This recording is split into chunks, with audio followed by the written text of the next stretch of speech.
यस हिसाबले हेर्दा हामीले भारतको, नेपालको अनि विश्व साहित्यमा हामीले यस प्रकारका समानताहरू पाउँछौँ। मैले अघि वैश्वीकरणको कुरा गरेँ, ग्लोबलाइजेसनको कुरा गरेँ, अनि त्यो ग्लोबलाइजेसनभित्र नै हामीले कुरा गर्दाखेरि नारीवादको कुराहरू आउँछ।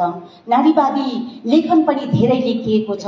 अब अहिले घडी हामीले जब विश्व साहित्यमा सबैभन्दा धेरै आवाज पाउने, स्वर पाउने हो समलैङ्गिकताले।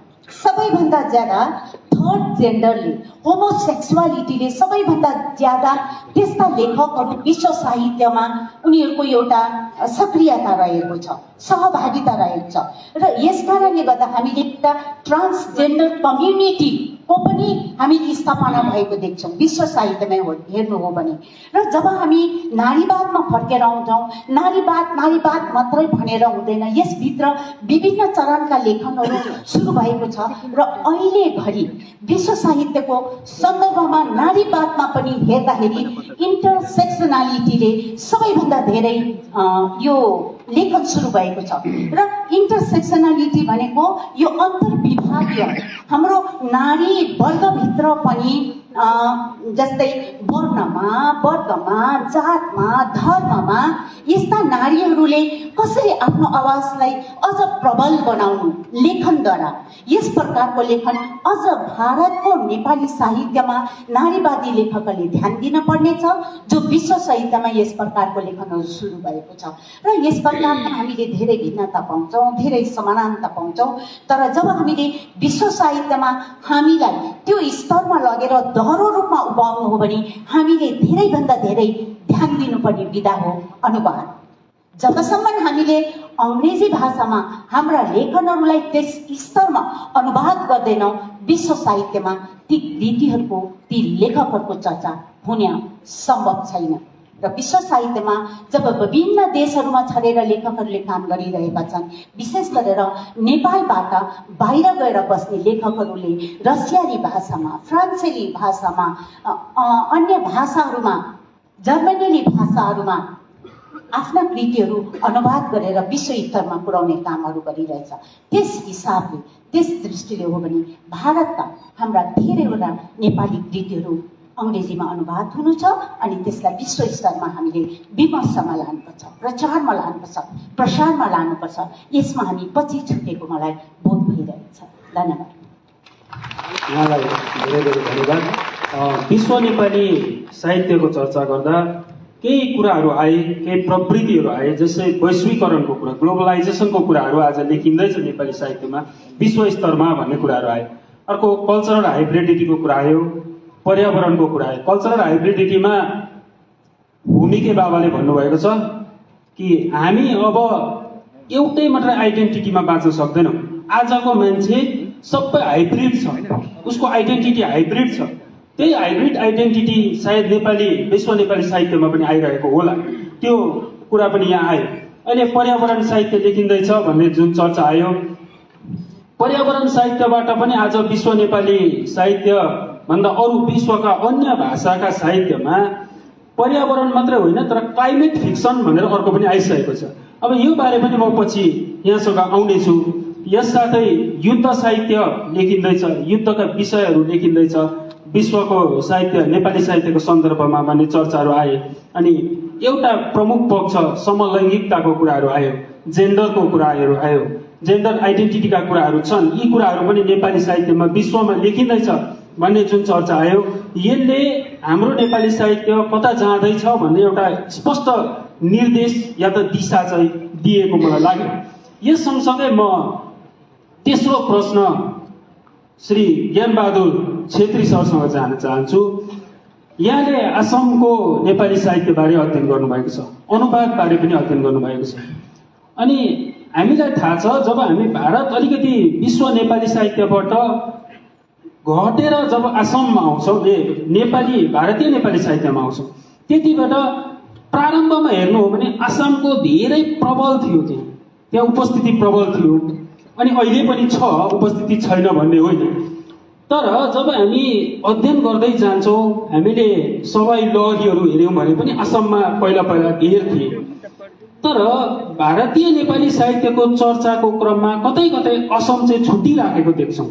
अध्ययन गर्दाखेरि चर्चामा असम छुटिराखेको देख्छौँ। अब त्यहाँबाट धेरै अनुवादकहरू हुनुहुन्छ, फेरि अनुवादकहरू पनि हुनुहुन्छ।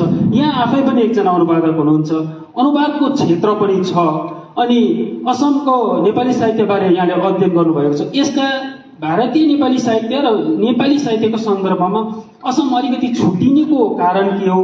अनि यी अहिलेका जुन प्रवृत्ति यहाँ चर्चा भए, यहाँभन्दा अघि जुन दुईजना वक्ताहरूले चर्चा राख्दाखेरि प्रवृत्तिहरू आए, ती प्रवृत्तिका साहित्य सायद आसममा त्यो नदेखिएर हो कि चाहिँ असमको प्रवृत्तिलाई यताको अन्य साहित्यले चाहिँ जोड्न नसकेर हो? के कारणले चाहिँ असम छुटिँदैछ भन्ने चाहिँ यहाँबाट म जान्न चाहन्छु। धन्यवाद। सम्माननीय सभाध्यक्ष महोदय, सम्माननीय सिक्किमका मुख्यमन्त्री प्रेमसिंह गोले साहब, म्याडम कृष्णजी, सबैमा नमस्कार सेवाहरू। सर्वप्रथम त म परिप्रकाशनले अन्तर्राष्ट्रिय साहित्य महोत्सवको आयोजन गरेर यसरी हाम्रो साहित्यलाई कसरी माथि लान सकिन्छ, हाम्रो साहित्यमा देखिएका कमी कमजोरीहरू के कस्ताहरू छन् भन्ने कुराको छलफल नै होस् भन्ने कुरा सोचेर यो अन्तर्राष्ट्रिय साहित्य महोत्सव गरेको भन्ने कुरा मलाई लागेको छ। त्यस कुरामा म विश्वस्त भएको छु र यति महत्त्वपूर्ण काम गरेको लागि म परिप्रकाशनलाई म धेरै धेरै धन्यवाद दिन चाहन्छु। प्रमुख संरक्षक माननीय मुख्यमन्त्रीज्यूलाई पनि म धन्यवाद दिन चाहन्छु, उहाँ सिपी साहबलाई पनि धन्यवाद दिन चाहन्छु र सबैलाई म सम्बोधन गर्दै विशेष गरी यहाँ छात्र मित्रहरू हुनुहुन्छ उहाँहरूलाई पनि सम्बोधन गर्दै म के कुरा भन्न चाहन्छु भने विशेष गरी मैले बोल्नुपर्ने कुरा चाहिँ अनुवाद सन्दर्भ हो। साहित्यको कुरा गर्दाखेरि अहिले अनुवादलाई चाहिँ अर्कै शब्द, नयाँ शब्द ट्रान्सलेसन भनिँदैन, अचेल ट्रान्सक्रिएसन भन्न थालेको छ। अनुवाद नभनेर अनुसृजना, यसलाई अलिकति प्रमोट गरिएको छ। त्यो प्रमोट गर्नुको पनि धेरै कुराहरू छन् र यसलाई अनुवादको चाहिँ प्रयोजनीयता कहाँसम्म छ भन्ने कुरामा लामो बहस गर्न, लामो बोल्नलाई धेरै समय लाग्छ। तर म के कुरा चाहिँ भन्न चाहन्छु भने हाम्रो जुन चाहिँ देश हो भारतवर्षमा कति भाषा बोल्छौँ हामीहरू? यहाँ संविधानले मान्यता दिएका भाषा नै 22वटा छन्। साहित्य अकादमीले 24वटा भाषालाई मान्यता दिएको छ। एउटा व्यक्तिले 22वटा भाषा जान्नु, 24वटा भाषा जान्नु सम्भव छ। भाषा त त्यति मात्रै छैनन्, 1000भन्दा बढी छन्। तर यी मान्यता दिएका भाषा नै हामी जानिरहेका हुँदैनौँ। त्यसो हुँदा हामी राष्ट्रिय एकता, अखण्डताको कुरा, युनिटीको कुरा गर्छौँ, अखण्डताको कुरा गर्छौँ। हामी एउटाले अर्काको भाषा नै बुझेका हुँदैनौँ।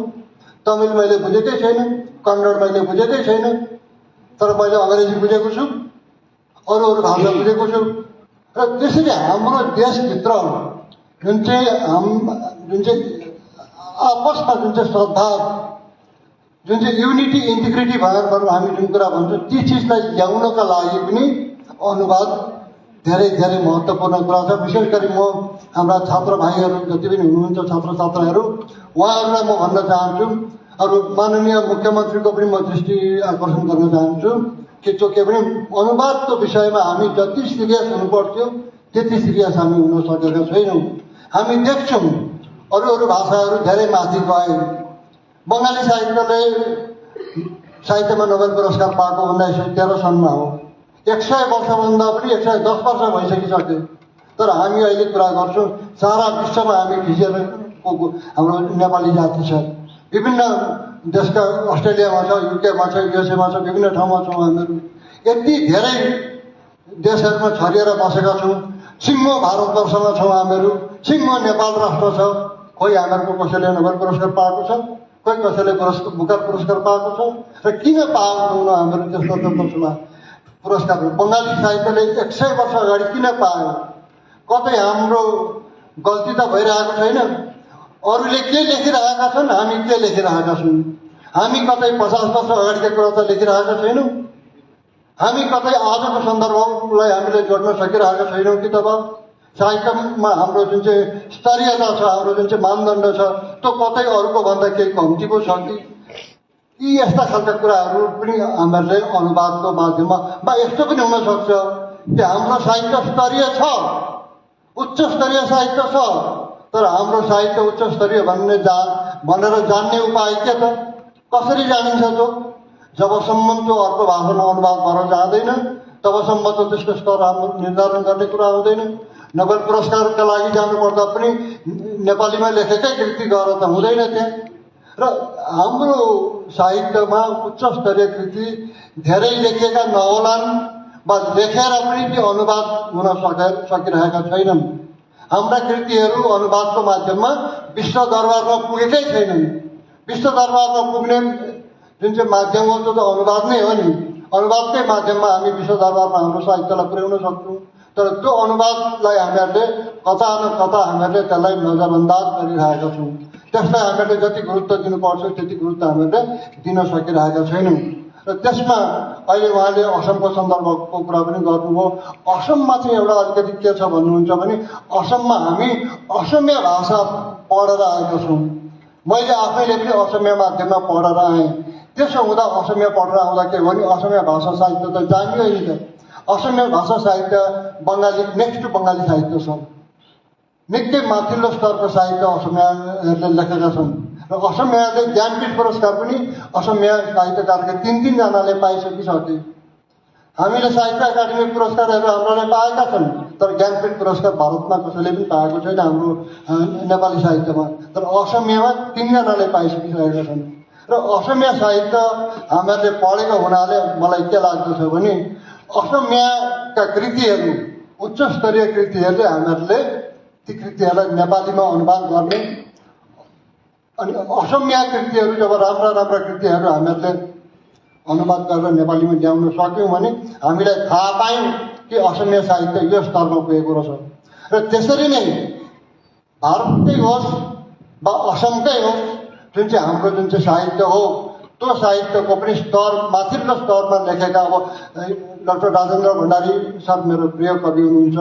उहाँका कविता केही कुछ विश्व स्तरमा पुगिसकेका छन्, तर उहाँलाई पनि कुनै न कुनै कारणले अलिकति अँध्यारोमा राख्ने कुरा भइरहेको छ। हामी देखिरहेको छौँ, हामी जानिरहेको छौँ। थुप्रै कुरा खोलेर भन्न मिल्दैन।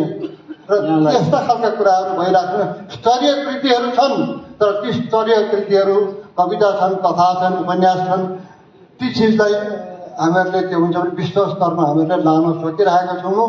अनुवाद गराउन सकेका छैनौँ, गर्न सकेका छैनौँ। र कुशल अनुवाद, राम्रो अनुवाद गर्न सक्ने, अघि मैले अनुसृजना भन्ने शब्द भन्यो, ट्रान्सक्रिएसन, त्यो अनुवाद पनि सिर्जना जस्तै उच्च स्तरीय हुन सक्छ। त्यस्तो खालको अनुवाद गर्न सक्ने सक्षम अनुवाद हामीहरूले जन्माउनु पर्छ। ती अनुवादहरू हाम्रा जति पनि छात्र छात्राहरू हुनुहुन्छ उहाँहरूबाट नै निस्केर आउनुपर्छ। र म अनुवादको विषयमाथि चाहिँ अलिकति बढी ध्यान दिइयोस् भन्ने कुरा म हजुरहरूका अगाडि निवेदन गर्दै अहिलेलाई यति नै मैले यहाँलाई राखेँ। धेरै धेरै धन्यवाद। म फेरि यहाँसँग आउनेछु। नेपाली साहित्यको चर्चा गर्दा, असमकै चर्चा गर्दा पनि अनि यहाँले विशेष गरेर यहाँ हामीलाई अनुवादको कुरा गर्नुभयो। अनुवाद आज अनुसृजना या त ट्रान्सक्रिएसन हो आजको, तर त्यो स्थितिमा हामी चाहिँ पुग्न सकिरहेका छैनौँ भन्ने कुरा गर्नुभयो। जहाँसम्म अनुसृजनाको कुरा छ, आज चाहिँ अनुवाद चाहिँ त्यो एउटा मूल कृति छ, त्यो कृतिको जस्तोको तस्तै अर्को सार्नु भनेर बुझिँदैन। त्यो जब अनुवाद हुन्छ त्यो कृति, त्यो चाहिँ फेरि नयाँ सृजना हुन्छ। यसलाई चाहिँ उहाँले ट्रान्सक्रिएसन जसलाई भनिन्छ, यो कुराहरू उहाँले राख्नुभयो। अनि हामीसँग प्राविधिक अनुवादक छैनन्, यसकारण पनि हामी अनुवादमा अघि बढ्न सकेका छैनौँ भन्ने कुराहरू राख्नुभयो। यसपछि म असमको सन्दर्भमा म फेरि यहाँसँग आउने नै छु। म तेस्रो चौथो वक्ताको सँग जान चाहन्छु। श्री सुधीर छेत्री हुनुहुन्छ। सुधीर छेत्री आफै एकजना कवि पनि हुनुहुन्छ अनि कविताका अध्येता पनि हुनुहुन्छ। कवितालाई 2 प्रकारले हेरिन्छ विशेष। एउटा चाहिँ के हो भने यो चाहिँ नितान्त हाम्रो भोगाई, हाम्रो जीवनको दैनन्दिन जीवनको भोगाई हो, त्यो चाहिँ कविता हो भनिन्छ भने, अर्को चाहिँ हो त्यो दैनन्दिन जीवनको भोगाई मात्र कविता होइन, कविता त आत्मिक हुन्छ, त्यो त सौन्दर्य शास्त्रसँग जोडिएको हुन्छ, एस्थेटिक्ससँग जोडिएको हुन्छ भन्ने छ। यसै सन्दर्भमा एकजना अध्येता छन् रेने डेकार्त भन्ने, उनले भनेका छन् कविता भौतिक पनि होइन, तपाईँको दैहिक पनि होइन, अनि कविता चाहिँ आत्मिक पनि होइन, त्यो चाहिँ दुईवटाको पुल हो, त्यसलाई दुईवटालाई समन्वय गराउने मनोदैहिक चेतना चाहिँ कविता हो भन्ने कुरा गरेका छन्। अब हामी भारतीय नेपाली कविताको सन्दर्भमा आउँदा प्राय दुई खालको देख्छौँ। एउटा हाँचका कविहरू थोरै छन् जो साँच्ची नै कवितालाई गम्भीर रूपमा लिन्छ, अनि अर्को धेरै कविता लेखिएका चाहिँ भारतमा कवितै छन्, तर त्यो कविता चाहिँ विशेष आन्दोलनसँग कुनै सन्दर्भसँग लेखिएका कविताहरू मात्रै छन्। त्यसो हो भने कविता, भारतीय नेपाली कविताको चर्चा गर्दा हामी कहाँ छौँ अनि हाम्रा प्रवृत्तिहरू चाहिँ कता कता ती आन्दोलनसँग मात्रै धेर जाँदैछन् कि? किन म विशेष यहाँसँग म दार्जिलिङसँग बेसी फोकस गरिरहेको छु, त्यस्ता खालका कविताहरू धेर छन् भन्ने छ। यहाँले कस्तो खालको प्रवृत्तिहरू अहिले देख्नुहुन्छ र ती कवितालाई, त्यो मनोदैहिक कविता र भौतिक कविताको सन्दर्भलाई यहाँले कसरी हेर्नुहुन्छ? कार्यक्रमका अध्यक्ष महोदय, सम्माननीय मुख्यमन्त्री ज्यू, म्याडम, सिपी सर तथा सबै उपस्थित यहाँहरूलाई अभिवादन टक्राउँछु। कवितामा सधैँ वस्तु र शिल्पको झगडा हुन्थ्यो। कतिले त्यसको विषयवस्तुमाथि केन्द्रित गरेर कविता लेख्छौँ भन्थे, कतिले शैलीलाई प्राथमिकता दिन्थे। वास्तवमा कवितामा छुटाउनै नसक्ने कुरो के हो भने एकातिर वस्तु र अर्कोतिर शिल्प हो। किनकि हामीले मान्छेलाई पनि शरीर र आत्मामा बाँडेका छौँ। हाम्रो देह आत्माको सिद्धान्त छ। त्यति नगरी हामी बुझ्नै सक्दैनौँ। हामीलाई बाइनेरी चाहिन्छ। कालो बुझ्नलाई हामीलाई सेतो चाहिन्छ, सेतो बुझ्नलाई कालो चाहिन्छ। यो बाइनेरी नभइकन हाम्रो मस्तिष्कले ग्रहण गर्न नसक्ने हुनाले हामीले चिरफार गर्नै पर्ने हुन्छ कवितालाई पनि। तर कविता वास्तवमा वस्तु मात्रै पनि होइन, शिल्प मात्रै पनि होइन, त्यसको यस्तो अन्तर्गुलित सम्मिश्रण हो जसलाई हामीले छुट्टाएर चिरफार गर्न थाल्यौँ भने त्यो कविता रहँदैन। पहिलो कुरो त्यो भयो। दोस्रो कुरो, तपाईँले भन्नुभएको कुराको आशय मैले बुझेँ। त्यो के भने कुनै पनि एउटा घटना घट्छ, त्यो घटनालाई प्रतिक्रिया स्वरूप कसैले कविता लेख्छन्, आवेशमा आएर मुड्की उचालेर। त्यसमा गहिराई हुँदैन, त्यसमा दीर्घकालीन त्यो रहँदैन भन्ने प्रकारको तपाईँको आशय हो। तर यस्तो हुन्छ, कविता चाहिँ उच्चतम कला भएकोले गर्दा जब पनि भाषा विज्ञापनले लान्छ, भाषालाई राजनीतिले लान्छ, भाषालाई विज्ञानले लान्छ, भाषालाई अरूतिर छरेर लगिसकेपछि भाषा रूढ हुँदै जान्छ, खल्लो हुँदै जान्छ, भाषामा त्यो सामर्थ्य रहँदैन अभिव्यक्तिको। त्यति बेला भाषा बचाउनको निम्ति आउने भनेको नै कविता हो। सो कविताले भाषामाथि जमेको लेउ खुर्किने, त्यसमाथि जमेको धुलो टकटकाउने र अभिव्यक्तिका नयाँ नयाँ सम्भावनाहरूलाई उकासेर निकाल्ने एउटै मात्रै विधा छ, त्यो हो कविता। अब कविता लेख्दा हजार कविहरू निस्कन्छन्, नलेख कविता भन्ने कुरो पनि आएन। अनि कविता फेरि सङ्गठन बाँधेर लेख्ने कुरा पनि होइन। सो सबैले जीवनमा एकपल्ट कविता लेख्छन्। त्यसको मतलब के हो भने जति पपुलेसन छ त्यति नै कवि पनि छन् भन्ने हो। तर त्यहाँबाट छानेर कतिजना राजेन्द्र भण्डारी हुन सक्छन्, कतिजना मनप्रसाद सुब्बा हुन सक्छन्, कति श्रवण मुकारुङ होलान्, कति मोहन कोइराला र ईश्वर बल्लभ होलान्। त्यो समयको कसी र कसौटीले बताउँछ। र जुन प्रतिक्रियाको रूपमा कविता आउँछ, त्यो कविताले पनि नोक्सान चाहिँ गरिहाल्छ भन्ने कुरा आएन। त्यो कविता पनि रहोस्, केही छैन।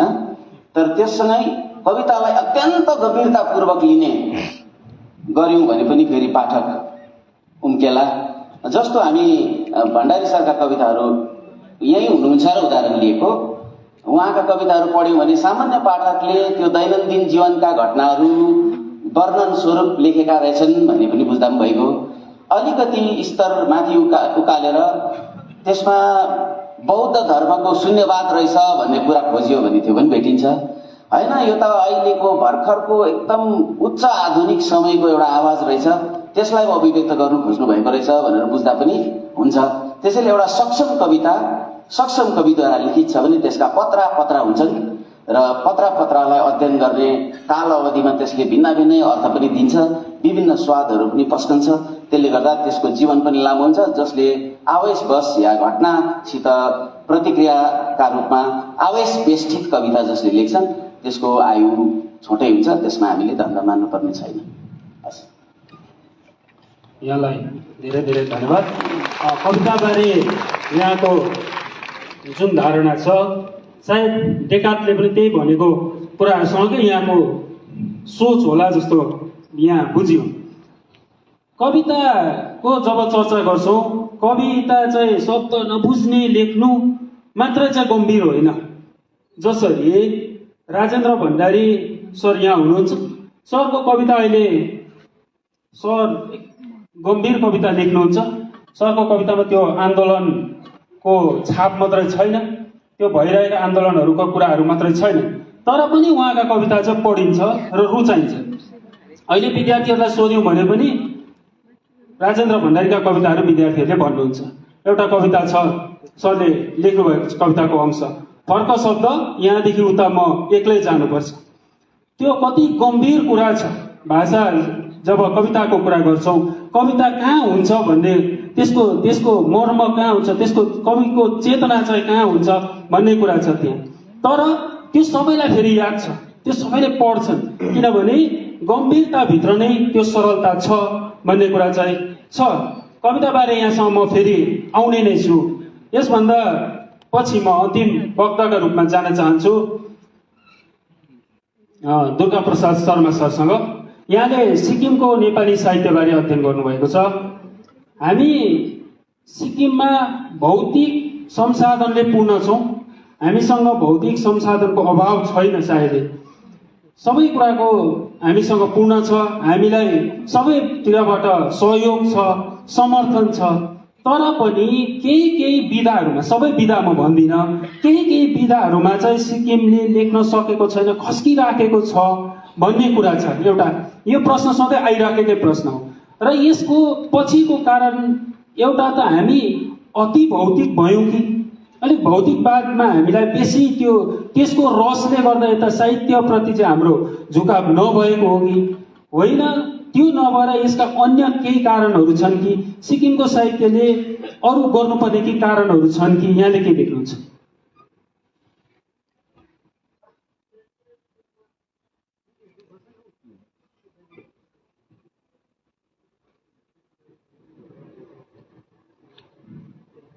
नमस्कार सबैलाई, म दुर्गा प्रसाद शर्मा हजुर सबैलाई अभिवादन जनाउँदै र विशेष परिप्रकाशनले आयोजना गरेको यस कार्यक्रममा मलाई पनि यहाँ हजुरहरूले बोलाउनु भएको छ, त्यसको निम्ति धन्यवाद दिँदै विशेष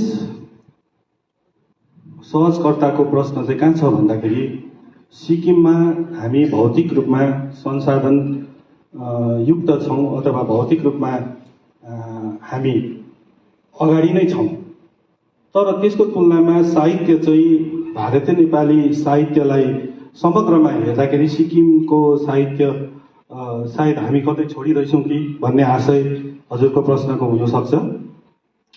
र विशेष गरेर हामीले हेऱ्यौँ भने सिक्किमको नेपाली साहित्य सिक्किममा शिक्षा, नेपाली शिक्षाको सुरुवात सन् 1920 को दशकमा भयो। रश्मि प्रसाद आले उहाँले यहाँ सिक्किममा नेपाली साहित्य विशेष गरेर भाषा साहित्य पढाउने सबैभन्दा पहिलो व्यक्ति भएर उहाँ खरसाङबाट यहाँ सिक्किम आउनुभयो। त्यसपछि सन् 1923 सालमा उहाँले नेपाली साहित्य पठन पाठन आफ्नो घर सुरुमा चाहिँ उहाँले ट्युसन उहाँले आफै लेखेको त्यो वाङ्मय विशेषाङ्कमा आफै लेख्नुभएको एउटा निबन्ध छ, मैले हेरेको थिएँ। र त्यहाँ उहाँले के भन्नुभएको छ भन्दाखेरि चाहिँ सिक्किममा तत्कालीन समयमा चाहिँ विशेष गरेर तिब्बती भाषा र अङ्ग्रेजी भाषा पठन पाठन हुँदै थियो र केही काल पछाडि हिन्दी पनि पठन पाठन भएको थियो, तर नेपाली चाहिँ अनिवार्य एउटा विधाको रूपमा अथवा विषयको रूपमा चाहिँ सिक्किममा स्कुलमा स्थापित भएको थिएन। अनि विशेष गरेर 1920मा उहाँ आएपछि चाहिँ 1923सम्म चाहिँ उहाँले आफ्नै घरमा नै नानीहरूलाई कतिजनालाई नेपाली भाषा अथवा नेपाली साहित्यमाथि जसलाई रुचि छ, नेपाली विषयले माथि केही पढ्ने उहाँ रुचि भएको खण्डमा चाहिँ उहाँले आफ्नो घरमा नै, उहाँ बसेको घरमा क्वार्टरमा नै बोलाउनु हुन्थ्यो अरे। र क्वार्टरमा बोलाएपछि पछि गएर 1923 सालमा चाहिँ तत्कालीन महाराजा सिक्किमले चाहिँ नेपाली विषय पनि सिक्किमका विद्यालयहरूमा अनिवार्य विषयको रूपमा राखेपछि चाहिँ नेपाली विषयमा पठन पाठन आधिकारिक रूपमा सिक्किममा सुरु भएको र लक्ष्मीप्रसाद आले सरको सिक्किममा नेपाली भाषा साहित्यलाई विशेष गरेर विषयको रूपमा स्कुलमा स्थापित गर्नुमा उहाँको ठुलो योगदान रहेको छ। र त्यसपछि गएर सन् 40को दशकमा 1947मा हामी जसलाई अपतन भनेर चिन्छौँ, अपतन साहित्य परिषदको 1947मा गठन भएपछि सिक्किममा नेपाली साहित्य आधिकारिक रूपमा अघि आएको हो भन्न सक्छौँ हामी। र पछि त्यसको पछि विशेष गरेर सिक्किमको नेपाली साहित्यलाई त्यसपछिको कालमा हेर्दाखेरि हामी सिक्किमको नेपाली साहित्यलाई नै हामी दुई कालमा विभाजन गरेर हेर्न सक्छौँ। एउटा चाहिँ प्रजातन्त्र पूर्व कालको सिक्किमको साहित्य अनि प्रजातन्त्र उत्तर कालको सिक्किमको साहित्य भनेर हेर्न सक्छौँ। प्रजातन्त्र पूर्व काल भन्नाले हामी राजतन्त्र काल बुझ्छौँ र त्यस समयमा केही विशेष गरेर त्यो स्वाधीनता उन्मुक्तताको कमीले गर्दा हुनसक्छ अथवा केही ती कारणहरू हुन सक्छन्। केही कमी भारतीय नेपाली साहित्यको अन्य विशेष गरेर दार्जिलिङ, कालिम्पोङ, आसामको तुलनामा सिक्किममा केही कमी, नेपाली साहित्यमा सङ्ख्यात्मक दृष्टिले केही कमी देखिन्छ साहित्य लेखनमा। तर प्रजातन्त्र उत्तरकाल जसलाई हामी 1973 पछि भनेर बुझ्छौँ, त्यसपछि चाहिँ सङ्ख्यात्मक रूपमा सिक्किममा केही विशेष गरेर उपन्यासको क्षेत्रमा अनि कथाको क्षेत्रमा, कविताको क्षेत्रमा त लगभग बाढी नै आएको देख्छौँ। र मलाई लाग्छ सङ्ख्यात्मक दृष्टिले प्रजातन्त्र पूर्व कालको सिक्किममा तत्कालीन व्यवस्थाले गर्दा केही कमी लेखनमा देख्न सक्छौँ भने प्रजातन्त्र उत्तर कालमा चाहिँ सिक्किममा सङ्ख्यात्मक दृष्टिले धेरै कमी त भन्न मिल्दैन, तर सङ्ख्यात्मक दृष्टिले प्रजातन्त्र पूर्व कालको सिक्किमे नेपाली साहित्य भन्दा चाहिँ सङ्ख्यात्मक दृष्टिले र गुणात्मक दृष्टिले पनि प्रजातन्त्र उत्तर कालको सिक्किमेली नेपाली साहित्य चाहिँ एकदमै अन्य भारतीय नेपाली विशेष गरेर क्षेत्रगत रूपमा हेर्दाखेरि अघि नै छ भन्न सक्छौँ। र त्यसमा पनि एउटा कारण चाहिँ मलाई के लाग्छ भन्दाखेरि चाहिँ अब केही कमी भौतिक रूपमा हामी अलिकति संसाधनयुक्त भए तापनि केही कमी छ कि भन्ने हजुरको आशयलाई म के भन्न चाहन्छु भन्दाखेरि हामी सायदै कमी हामीले त्यसरी हेर्नु मिल्दैन जस्तो लाग्छ मलाई। किन भन्दाखेरि चाहिँ भारतीय नेपाली विशेष गरेर भाषा आन्दोलनको सन्दर्भमा हेऱ्यौँ भने इतिहास पुरुष नरबहादुर भण्डारीले भाषा आन्दोलन चाहिँ आफ्नो काँधमा आफ्नो भुइँमा बोकेर हिँडेपछि चाहिँ भारतभरि विशेष गरेर सिक्किममा त हुँदै थियो, कालिम्पोङ, दार्जिलिङ, आसाम, भाग्सुतिर चाहिँ विचार गोष्ठी, सङ्गोष्ठी, साहित्य लेखनसँग सम्बन्धित यावत यस्ता साहित्यसँग सम्बन्धित गोष्ठीहरू भएको छन् र त्यसको नेतृत्व नै जब सिक्किमले गर्दैछ भने चाहिँ मलाई लाग्छ। हुन्छ, धन्यवाद। यो विषयमा म यहाँसँग आउँछु। सिक्किमको विषयमा एकपल्ट पहिलोपल्ट चाहिँ हामी यो विचारहरू बुझ्न यहाँबाट चाहिरहेका छौँ। त्यसपछि यहाँबाट आफ्नो आफ्नो विचारहरू आयो, नेपाली साहित्यमा कस्तो के देखिँदैछ, के छ भन्ने जो मेरो सहज प्रश्न थियो यहाँहरूलाई। र अब म दोस्रो राउन्डमा या त दोस्रो पल्ट यहाँसँग फेरि जान चाहन्छु कि म फेरि प्राध्यापक रामचन्द्र पोखरेलसँग जान चाहन्छु। नाटककै चर्चा गर्दाखेरि हामीले रङ्गमञ्चको चर्चा पनि आयो। तर त्यो सँगसँगै आज चलचित्र जति विकास हुँदैछ त्योभन्दा अघिको नाटक त्यसमा विकास नहुनुको पछिका कारणहरू यहाँले जे कुरा भन्नुभयो ती मात्रै कारण हुन् या त त्यसका पछिका अन्य केही कारणहरू पनि छन् कि? किनभने जसरी चलचित्र त जसरी पहिला लेखिँदै थियो, चलचित्र प्रदर्शन हुँदै थियो, त्यसमा त फेरि ह्रास आएन। नाटकमा चाहिँ किन प्रदर्शन हुँदा हुँदै पनि अचानक ह्रास आयो? त्यो बारे चाहिँ म यहाँसँग जान्न चाहन्छु, छोटकरीमा यहाँबाट जान्न चाहन्छु। धन्यवाद सर यहाँलाई। एउटा महत्त्वपूर्ण बहस हामीले गर्दैछौँ। अहिले के भइरहेको छ भन्नुहुन्छ भने जुन साहित्य र संस्कृति विश्व स्तरमा कसरी गइरहेको छ त्यसलाई हामीले हेर्नुपर्ने हुन्छ। र आज यहाँ पनि हामीले बहस गरेका छौँ कि नाटक कम लेखिएको छ, कम प्रदर्शन भएको छ, त्यो मलाई लाग्दैन। किन भन्नुहुन्छ भने अहिले विश्व स्तरलाई हामीले हेऱ्यौँ भनेदेखि 2023 को नोबेल पुरस्कार पाउने विजेता हुन् जोन सोफी, जो नाटककार।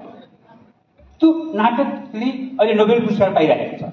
र म यी धेरै चाहिँ भविष्यका कर्णधारलाई मैले यहाँ देखिरहेको छु। म यहाँहरूलाई के आग्रह गर्न चाहन्छु भन्दाखेरि अब हामीले लेख्ने, चाहे त्यो कविता होस्, चाहे त्यो आख्यान होस्, चाहे त्यो नाटक होस्, त्यो निबन्ध होस्, हामीले समाजलाई जोड्न सकेनौँ भने, आजको प्रविधिलाई जोड्न सकेनौँ भने, आजको मूल्य र मान्यतालाई जोड्न सकेनौँ भने हामी सुक्ता पछि पर्छौँ। हामीसँग संख्यात्मक रूपमा कति साहित्य लेख्यो त्यो छोडिदिनुहोस्। हामीले कस्ता साहित्य लेख्यौँ? आज चाहिँ हजारौँ मान्छे थिए त नाटकमा काम गर्ने। जोन सोफीले किन नोबेल पुरस्कार पाए त? नाटकमै काम गरेर नोबेल पुरस्कार उहाँले पाउनुभयो। र अहिले नाटकको सन्दर्भमा हामीले कुरा गर्दाखेरि नेपालभित्र चाहिँ हामीले कुरा गर्यौँ भने अहिले सबभन्दा बढी खेलिएका छन्, नाटकै खेलिएका छन्, बढी नाटक लेखिएका छन्। तपाईँहरूलाई म दुईवटा उदाहरण मात्रै दिन्छु। अहिले आजभन्दा 30 वर्ष पहिला नाटकमा महिला कलाकार पाउनु भनेको फलामका चिउरा चलाउनु जस्तै थियो। यहाँ चाहिँ महामहिम नाटककारहरू, निर्देशक यहीँ हुनुहुन्छ कि त्यो महिला नाटककार पाउनु भनेको, कलाकार पाउनु भनेको चाहिँ फलामको चिउरा थियो भने आज त्यो महिला चाहिँ तपाईँले हेर्नुहोस्, नेपालमा परिवर्तन थिएटर झापा भन्नुहोस्, कविता नेपालले सिङ्गो नाटकहरू चलाएर पनि बसेकी छन्। आज एउटै महिला चाहिँ नाटकहरू चलाउन सक्षम भइरहेकी छन्। तपाईँले काठमाडौँमा हामीले हेऱ्यौँ भनेदेखि आकाङ्क्षा कार्की उनको चाहिँ कौशी थिएटर छ। आज हरेक दिन कौशी थिएटरमा नाटक मञ्चन भएको छ। कौशी थिएटरमा महिलाले नाटक लेखेका छन्, नाटक निर्देशन गरेका छन्, अभिनय गरेका छन्, उनले नाटक गरेका छन्। यस अर्थमा के हो भन्दा नेपालमा नाटक कम भएको होइन। म त्यहाँ थोरै म जोड्न खोजेको। अब जोन सोफीले किन पुरस्कार पाए त भन्नुहुन्छ? जोन सोफी चाहिँ यस्ता नाटककार हुन्, यस्ता निर्देशक हुन्, उनले सपनाका कुरा मात्र चाहिँ नाटकमा लेखेका छन्। यो विपन्नको कुरा छैन। अब हामीले साहित्य लेख्ने सन्दर्भमा अब हाम्रो यी चाहिँ कलिला मुनाहरूले तपाईँले भोलि साहित्य सिर्जना गर्दाखेरि तपाईँले चाहे नाटक लेख्नुहोस्, चाहे कविता लेख्नुहोस्, उपन्यास लेख्नुहोस्, निबन्ध लेख्नुहोस्, जबसम्म तपाईँले समाजलाई जोड्न सक्नु भएन, समाजलाई तपाईँले चाहिँ साहित्यमा उतार्न सक्नु भएन, हाम्रो साहित्य कालले भन्दैन। तपाईँ सानो निबन्ध गरेँ मैले। हिजो हाम्रा आमाहरूले चाहिँ चन्द्रमालाई पूजा गरेर बस्नुहुन्थ्यो, चन्द्रमालाई पानी चढाउनुहुन्थ्यो। आज हाम्रो चाहिँ चन्द्रमाले चाहिँ के छ, बस्ती बसेको छ। अब हामी चाहिँ चन्द्रमालाई पूजा गरेर बस्ने कि त्यसपछि चन्द्रमाको साहित्य लेख्ने भन्दा चन्द्रमाको साहित्य लेख्नुपर्छ। यसर्थ म के भन्छु हुन्छ भने नेपाली नाटकको सन्दर्भमा कुरा गर्दाखेरि नेपाली नाटक कमजोर भएको छैन। नेपाली नाटकमा आज खेलिएका छन्। एउटै कुरा हो, मैले तपाईँलाई निवेदन गर्छु, जहाँ चाहिँ नेपाली नाटकमा प्रशिक्षण हुनु पर्थ्यो, प्रशिक्षणको अभाव छ। सिक्किममा कति प्रशिक्षण हुनुपर्छ त नाटकमा? एउटा नाटकमा त प्रशिक्षणको आवश्यक छ।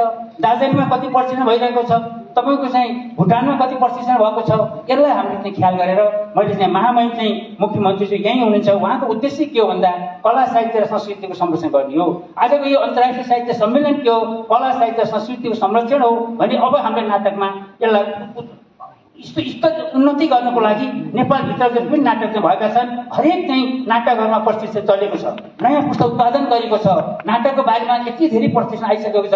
तर त्यो प्रशिक्षणको प्रभाव चाहिँ हामी यता ल्याउन सकेका छैनौँ। भोलिका दिनमा प्रशिक्षणको प्रभाव ल्याएर नाटक र अन्य विधा भन्दा चाहिँ यस्तो कमजोर छैन भन्ने कुरा हामी प्रमाणित गर्नुपर्छ जस्तो मलाई लाग्छ। हस्, धन्यवाद। यहाँलाई धेरै धेरै धन्यवाद। म दोस्रो प्रश्नतिर जान चाहन्छु प्रोफेसर कविता लामासँग। हामीसँग यहाँले पाश्चात्य साहित्यबारे अध्ययन गर्नुभएको छ अनि पश्चिमका धेरै सिद्धान्तहरू यस्ता छन् जसलाई हामीले प्रयोग गरिरहेका छौँ। यहाँ हामी त्यो प्रभावित भएर यहाँ त प्रयोग गरिरहेका छौँ। तर ती सिद्धान्त या त ती अवधारणाहरू चाहिँ हाम्रो साहित्यसँग र हाम्रो समाजसँग चाहिँ मिल्दै छैनन्। ती सिद्धान्त ती अवधारणाहरू हाम्रो समाजभन्दा परका छन् र हामीले त्यसलाई अनुकरणको रूपमा मात्रै अनुकरण मात्रै गरिरहेका छौँ भन्ने एउटा प्रश्न छ। यसलाई यहाँले कसरी हेर्नु भएको छ? हुन्छ, प्रश्नको लागि धेरै धेरै धन्यवाद। पाश्चात्य साहित्य सिद्धान्तको कुरा गर्नुभयो। अब पाश्चात्य साहित्यको सिद्धान्त गर्दा एउटा आरोप छ हामीमा, यो आरोपकै कुरा तपाईँले गर्नुभएको। किन हामीले हाम्रो साहित्यको चर्चा गर्दा हामीले हाम्रै सिद्धान्तको सिर्जना नगर्नु, यो बारे त हाम्रो विश्वविद्यालयमा पनि धेरै चर्चा भएको हो। किन हामीले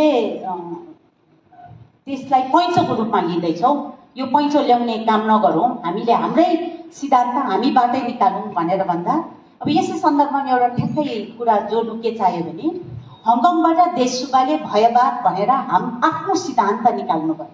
भयवाद पाश्चात्य साहित्य सिद्धान्तबाट प्रभावित होइन, तब पनि विरोध भयो। यो भयवाद भन्ने कुरा कहाँ आयो?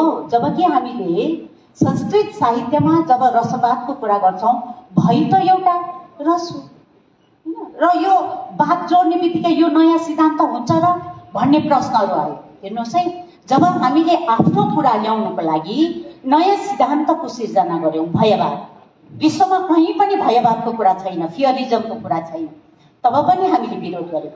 तर लगातार रूपमा देशसुब्बाले दशकौँदेखि आफूले यो भयवाद गरेको कारणले गर्दा यसको प्रभाव नेपालको विश्वविद्यालयहरूमा, शैक्षिक संस्थानमा कहीँ पनि नपरे पनि लेखकहरूमा पर्यो।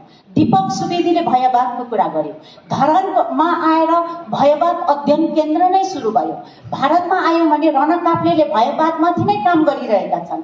त्यसो भने हाम्रो पनि आफ्नो सिद्धान्त हुँदो रहेछ भन्ने कुरा भयो। यो अहिले धेरैवटा विदेशको युनिभर्सिटीमा एउटा पाठ्यक्रमको रूपमा नै चर्चामा आइसकेको छ। फियरिजम भनेर अङ्ग्रेजीमै सिद्धान्तमाथि नै किताब लेखिसकेको छ।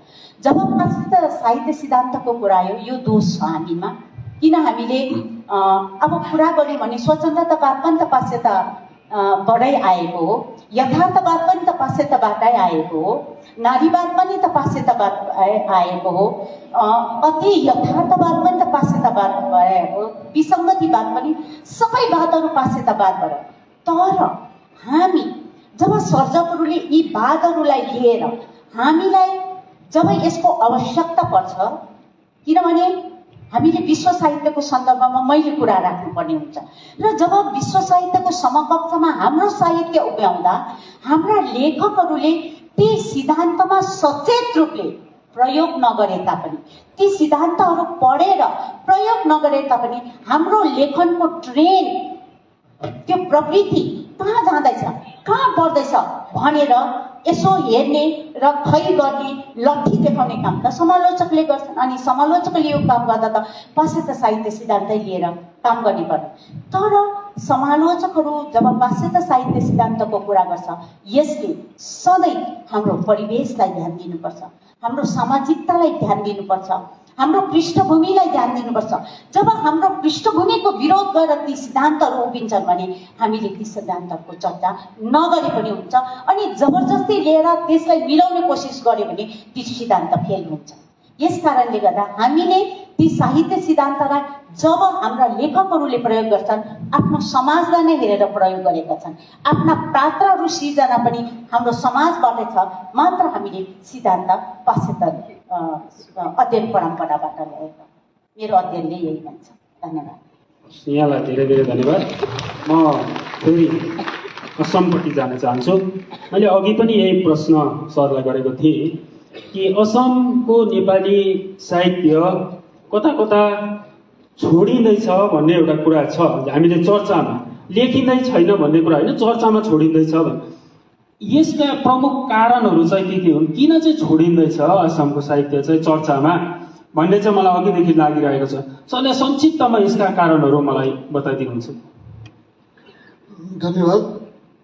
असमको नेपाली साहित्य अहिले आज हामी जुन बहसमा बसेका छौँ, अन्तर्राष्ट्रिय स्तरको कुरा गरिरहेका छौँ र मलाई खुसी लाग्यो अन्तर्राष्ट्रिय स्तरको कुरा गर्दा गर्दै छुट्टै रूपमा असमको पनि जब सन्दर्भ आयो मलाई बडो गौरव अनुभव भइरहेछ।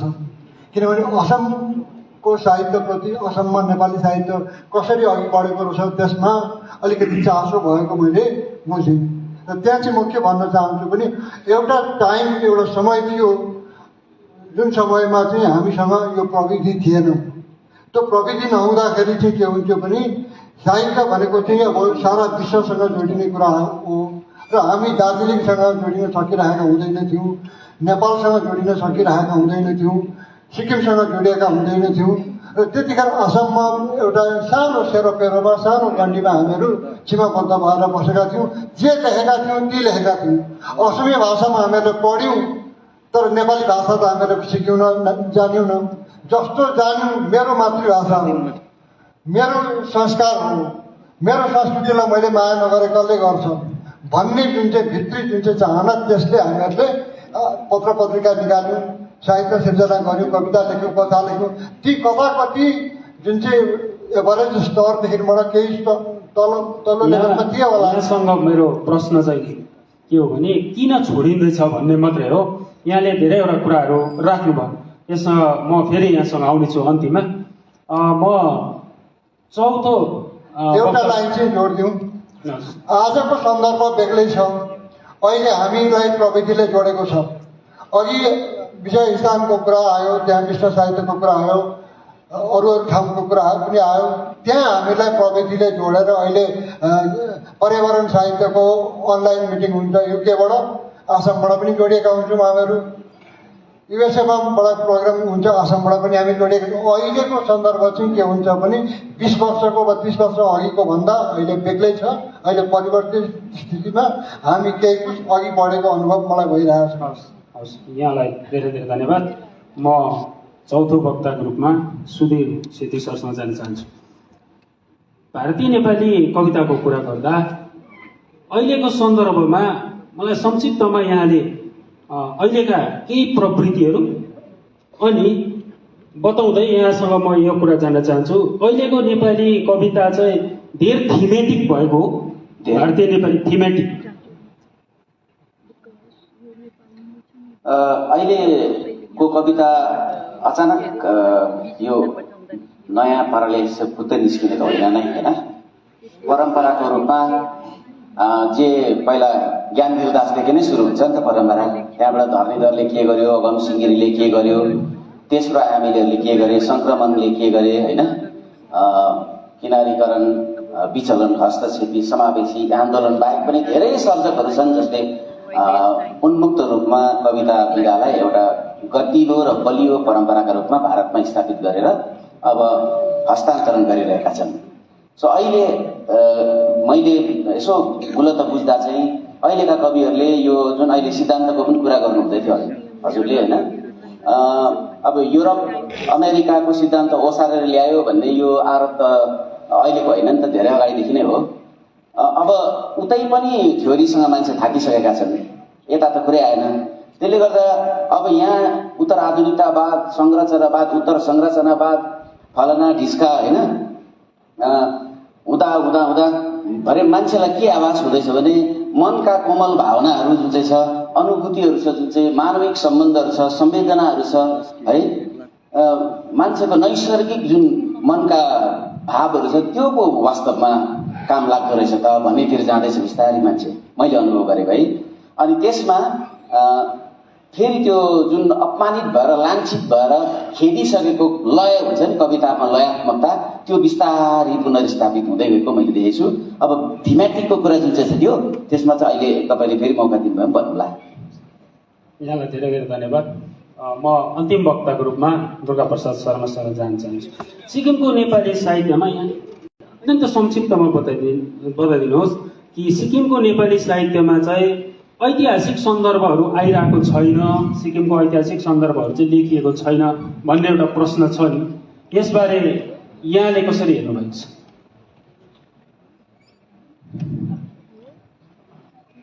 धन्यवाद। र ऐतिहासिक सन्दर्भको कुरा गर्दाखेरि विशेष गरेर सिक्किममा विशेष गरेर उपन्यास लेखनमा हामीले हेऱ्यौँ भने अनि महाकाव्यतिर पनि हेऱ्यौँ भने शङ्खदेव ढकालसरको कालो भारी, झारलाङ्गी जस्ता कुराहरू हामी देख्न सक्छौँ। त्यो ऐतिहासिक यो हाम्रो राजतन्त्रकालमा त्यो घटेका भएकै कुराहरू चाहिँ त्यो झारलाङ्गी, कालो भारी जस्ता कृतिहरूमा हामी देख्न पाउँछौँ। अनि उपन्यासकै सन्दर्भमा कुरा गर्नु पर्दाखेरि हेऱ्यौँ भने हामीले अभिष्टको खोज उपन्यासमा भीम दाहालले तत्कालीन राजनीतिको विशेष गरेर सिक्किमको विलयभन्दा अघिका कुरा अनि विलय पछिका कुरा, अभिष्टको खोज उपन्यासमा विलय अघिको 10 वर्ष अनि विलय पछिको एक दशक 10 वर्ष ती कुराहरू आएका छन्। तथापि हाम्रो सिक्किममा जति ऐतिहासिक तथ्य, किनभने यहाँनिर ऐतिहासिकता पूर्ण हाम्रो एउटा इतिहास छ, 300 वर्षको राजतन्त्र छ, त्यसपछि अघिका कुराहरू पनि छन्। हाम्रो विशेष गरेर नेपाली जातिसँग सम्बन्धित थुप्रा इतिहासहरू हाम्रो साहित्यले लेखिरहेको छैन कि भन्ने बोध चाहिँ सबैलाई नै छ। तथापि कालोबारी, झारलाङ्गी, अभिष्टको खोज जस्ता कृतिहरूमा हामीले सिक्किमको नेपाली साहित्य अनि सिक्किमको इतिहासलाई केही देखिरहेका छौँ अथवा केही रूपमा त्यहाँ प्रस्तुत गरिएको हामी पाउँछौँ। यहाँहरू सदस्यलाई धन्यवाद।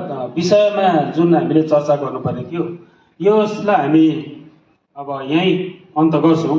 त्योभन्दा अन्तमा म सबै पाँचैजना Why do 90% of Darjeeling visitors rave about Glenaries?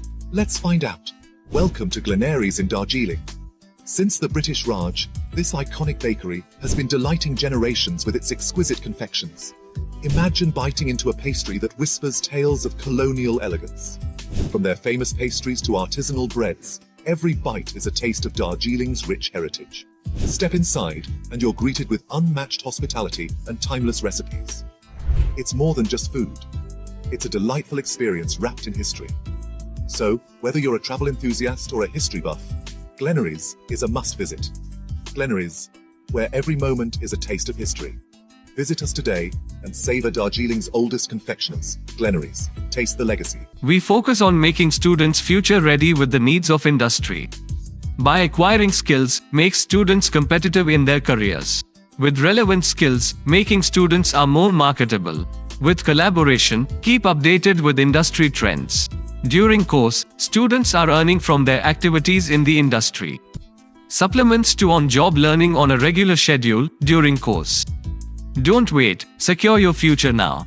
Admission open. Medhavi Skills University, Singham, Burmioc. Contact us at 9874875876 or visit our website www.msu.edu.in. क्या आप चाहते हैं अपने बच्चे के लिए बेहतर भविष्य? तो सुनिए, मयूर स्कूल सिलीगुड़ी और मेयो कॉलेज अजमेर लाए हैं इंटेलेक्ट क्वेस्ट। क्लास 1 से 8 तक के बच्चों के लिए एक सुनहरा अवसर। 40% तक की स्कॉलरशिप पाएं ट्यूशन फीस पर। रजिस्टर करें 10 अक्टूबर 2024 तक। 20 अक्टूबर 2024 को होगा परीक्षा। मयूर स्कूल उत्तर बंगाल और सिक्किम का सर्वश्रेष्ठ बोर्डिंग स्कूल। गुणवत्तापूर्ण शिक्षा और आधुनिक सुविधाओं के साथ हम बनाते हैं हर बच्चे को एक स्टार। अधिक जानकारी के लिए कॉल या व्हाट्सएप करें 9046972823। इंटेलेक्ट क्वेस्ट, आपके बच्चे के उज्जवल भविष्य की नींव। जल्दी करें, सीटें सीमित हैं।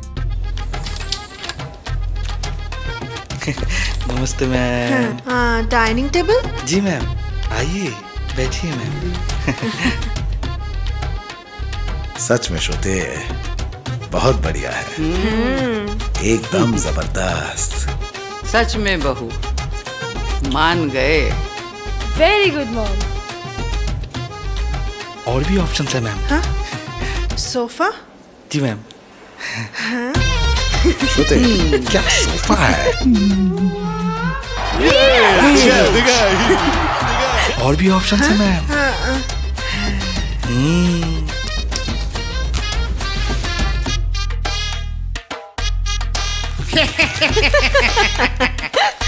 और भी ऑप्शंस अवेलेबल है मैम। हाँ? अभी तो लोन लेना पड़ेगा। वो भी अवेलेबल है, बिल्कुल 0% इंटरेस्ट रेट में।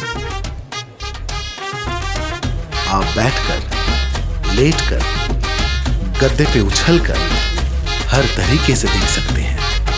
हिमालयन केन फर्नीचर, सारे ऑप्शंस खुले हैं।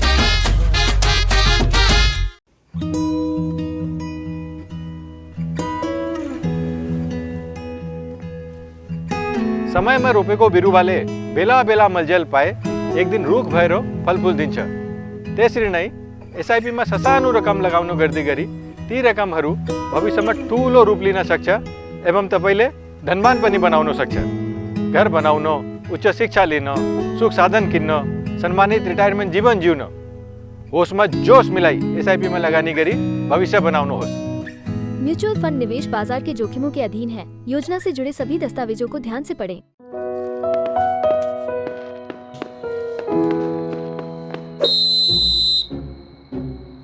अरे क्या हुआ? हटो। अर्जुन, त्योहार है, बहुत काम है। हटो अभी। हो गया, चलो आ जाओ।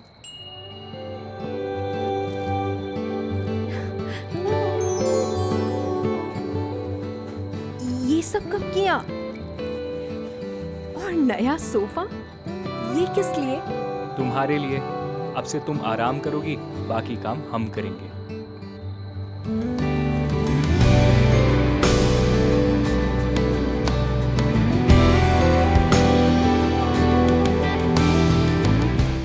इस त्योहार अपने परिवार को दे वो आराम जिसके हैं वो हकदार। डामरो बिग फेस्टिवल सेल, अब हर घर त्योहार। Punjab state dear Diwali bumper 2024 पहिलो पुरस्कार कुल 6 करोड़ ग्यारेन्टीड। 3 करोड़ को 2 पुरस्कार र धेरै धेरै पुरस्कारहरू। टिकट मूल्य 500 रुपया। Draw 9 November. पहिलो पुरस्कार केवल बिक्री भएका टिकटबाट। डियर दिवाली बम्पर 2023 मा पहिलो पुरस्कार विजेता मनोज कुमार र विनोद कुमार शर्मा। के तपाईँ हुनुहुन्छ यसपालिको करोडपति? क्या आप खास तोहफे की तलाश में हैं? सिल्वर स्टोरी में आपका स्वागत है। पुरुषों, महिलाओं और बच्चों के लिए चांदी के यूनिक और शानदार आइटम्स की विशाल रेंज सिर्फ द सिल्वर स्टोरी में। यहाँ पाएं चांदी के इंपोर्टेड और हैंडक्राफ्टेड ज्वेलरी और gift items, exclusive wine glass, purse, बर्तन और पूजा की विशेष वस्तुएं। हमारी विशेषताएं, ऐसे आइटम्स जो आपको सिलीगुड़ी में कहीं और नहीं मिलेंगे। और त्योहारों पर ज्वेलरी पर 5% की छूट। आपकी जरूरत के मुताबिक कस्टमाइजेशन की सुविधा भी है। खास डिजाइन, अनोखापन, सिल्वर स्टोरी का है ये चलन। The silver story, SF road, Siliguri, beside Chetna Nursing Home, 9832341000.